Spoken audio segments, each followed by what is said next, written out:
We're covering today the first principles thinking. And I first learned about this concept from Tai Lopez 67 Steps program. And the reason I'm teaching all this stuff is because I also realized that hey, if I ever want to leave the skills, the life lessons, the information that I've acquired over my life, I have to learn to be able to teach that. And by teaching, that's how I'm able to master that and apply it to my own life. And he talked a lot about the first principles thinking, how what is the secret to beating procrastination? Because I think even some of the billionaires folks, right? I mean, sometimes everybody struggles with procrastination because our brains are hardwired to preserve energy. So naturally, we try to not do as much work because we're conserving energy. But how do you overcome this, right? So I mean, if you ever felt stuck procrastinating or overthinking or overcomplicating decisions, today I want to share with you what I learned from first principles thinking. And I believe this is kind of how Elon Musk decided to build Tesla and SpaceX, right? So let's go ahead and go through it, right? So now at its highest level, first principles thinking, and I'm going to use some fifth grade analogies, right? Because if I can't explain this to my own kids at a fifth grade level, it's very hard for people to digest it. It's all first principles thinking is almost as if you are breaking down a Lego castle, right? And you're breaking down that Lego castle back into individual blocks. Now, instead of copying what everyone else has built, right? You figure out, hey, what are the basic pieces that I need to make a castle, right? These are akin to just simple truths in life. And sometimes you rebuild from scratch better and smarter because you might have built it once before, but then the second time you say, hey, I could have done that better, right? First principles is essentially you breaking down that problem into its most basic building blocks. And you go from the reasoning up from there, right? So imagine you want to build a treehouse.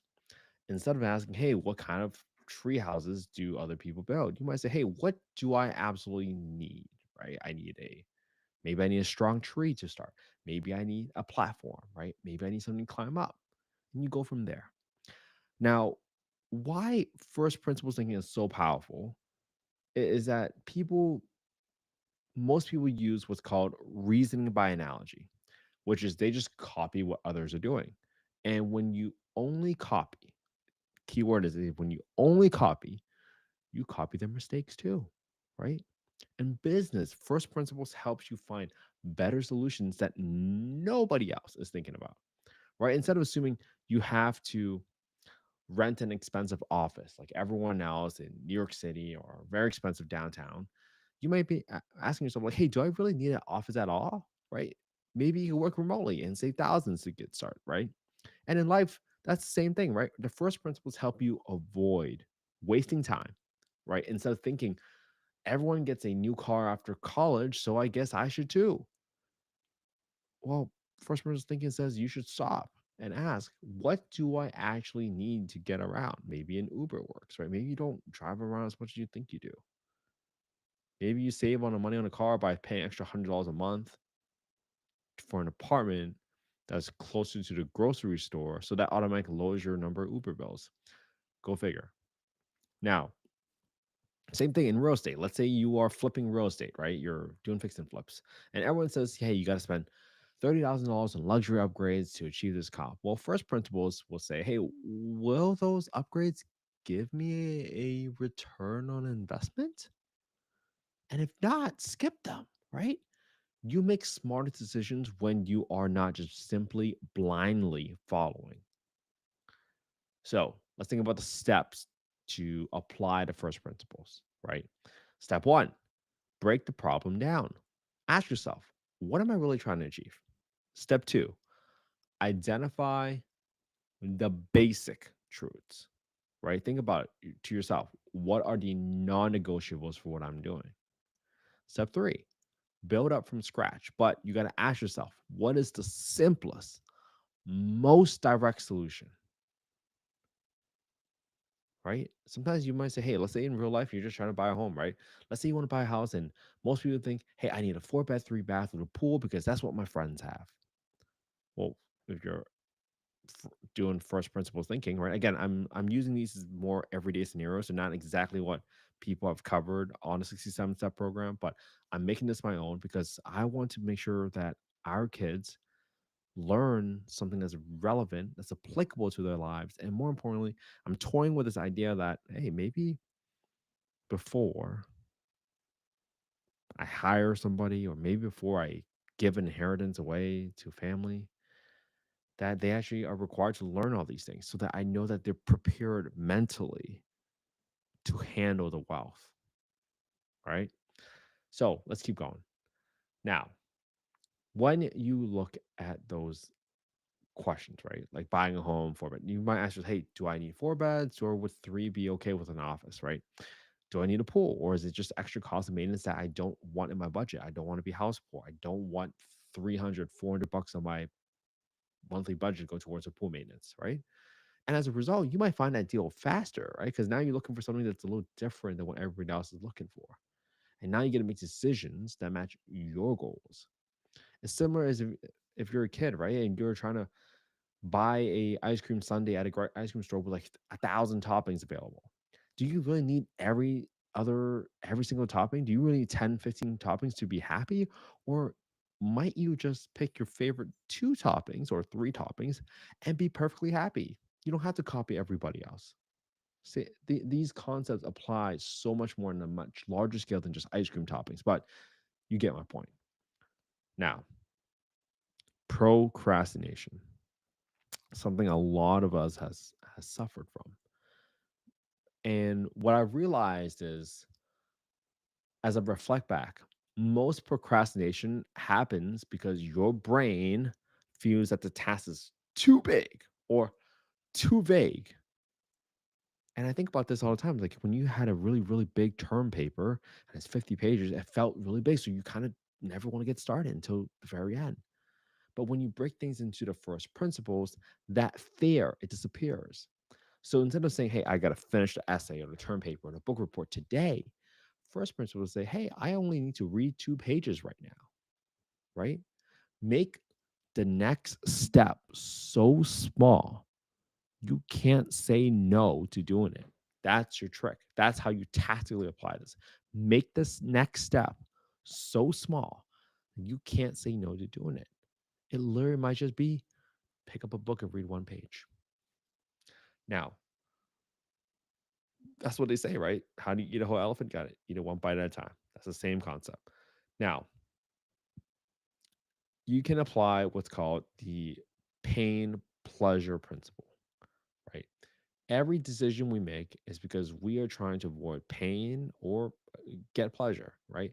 When you're procrastinating, you're feeling the pain of the task being too big.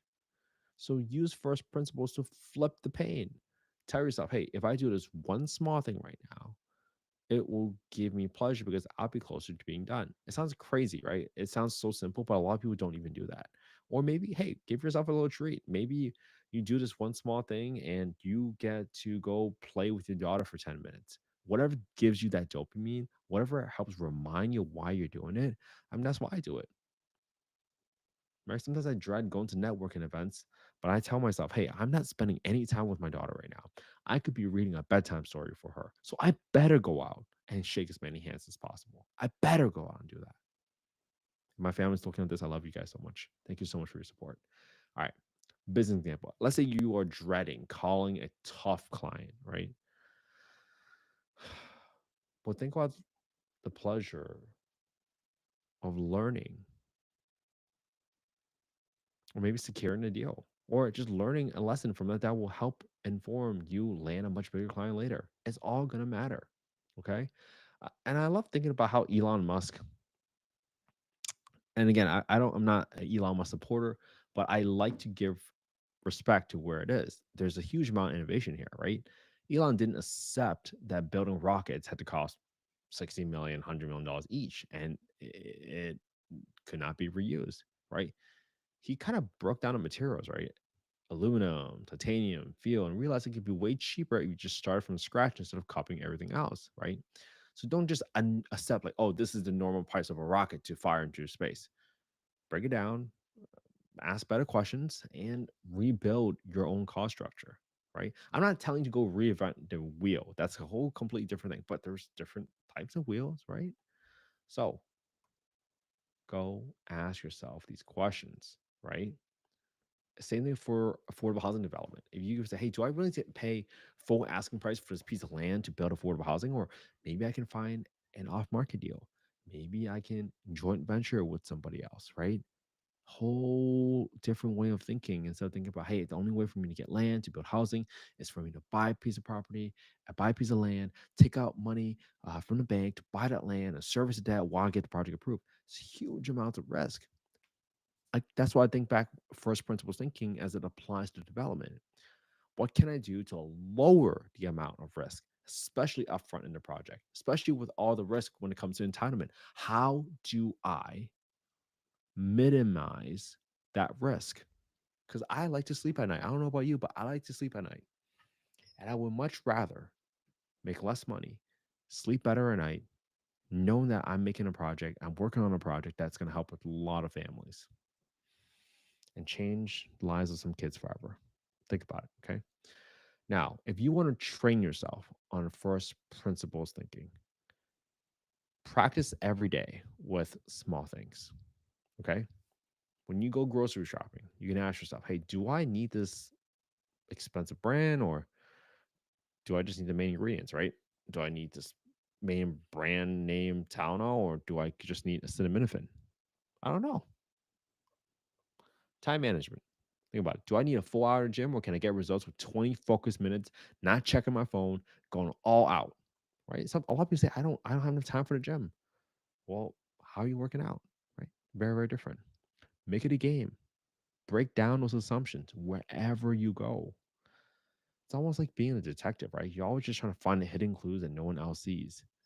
And just challenge yourself. Don't always assume that everybody else knows what they're doing. When I when I got into this world of affordable housing, I said, okay, I know I want to be in affordable housing, but I had no idea. So I just started down a path of interviewing people on a podcast. And then I found this world about multifamily, affordable housing development. And I said, whoa, this makes so much more sense. This is the path I want to learn about. This is the path I want to pursue.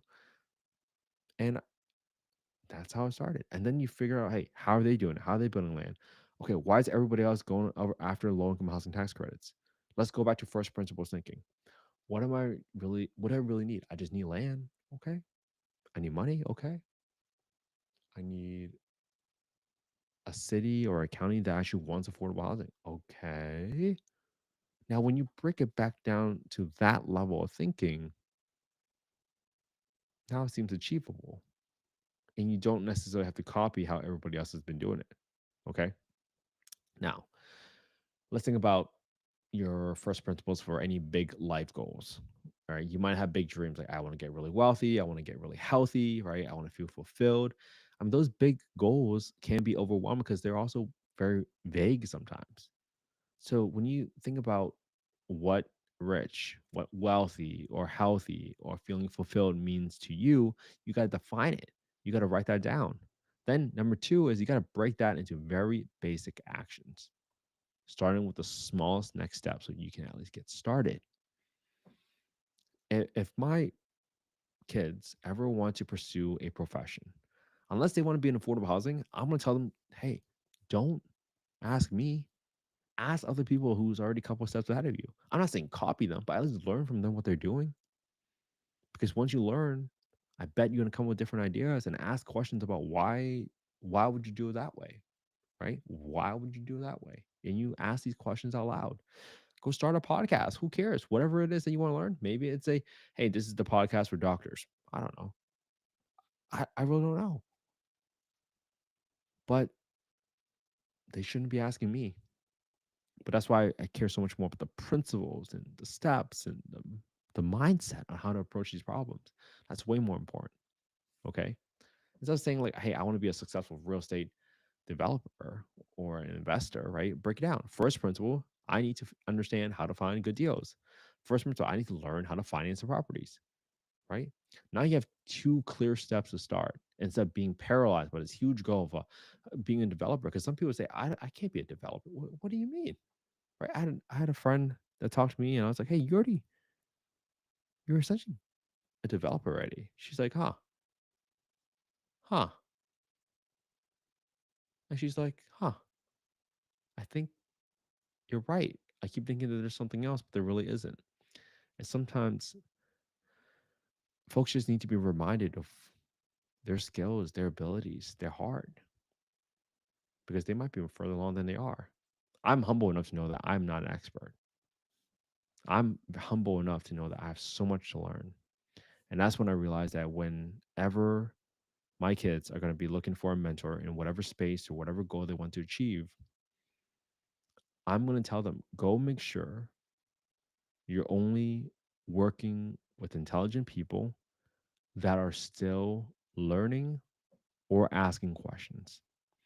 Because at some point, someone might think they're on top of their game and they never stop and they just stop learning. They never ask questions again. And I would argue that the person that keeps learning is the person that's going to keep on progressing. So start simple, right? Even if you're building a big giant Lego city, you start with the foundation and you start one simple building first. All right. First principles thinking it's going to be your secret weapon, right? It's going to kill procrastination. It's going to help you unlock that creativity. And I really hope it's going to make your life 10x better. So hopefully this was helpful for everybody. Again, I like to go through these topics because I really believe in how valuable they are for our kids. And I want to come up with different ways of explaining it. Right. This is not investment advice. I'm not soliciting any investments on this call. It's not legal advice. I'm not an attorney. I'm just simply going through the topics that I feel is so important for our kids to at least be aware of, not to impose it on them, but for them to be aware of it. It's so important because they might figure out, oh, that makes sense. Let me apply that to my life because our personalities are all different. But I believe our intent is the same, and that's to help as many people as possible, whether it's directly or indirectly. So I hope you all have an amazing Saturday, everybody. I hope you all spend some quality time with your family and friends today. 'Cause that's what life is all about. All right. I'll see y'all tomorrow for day 576. Have a good one, everybody.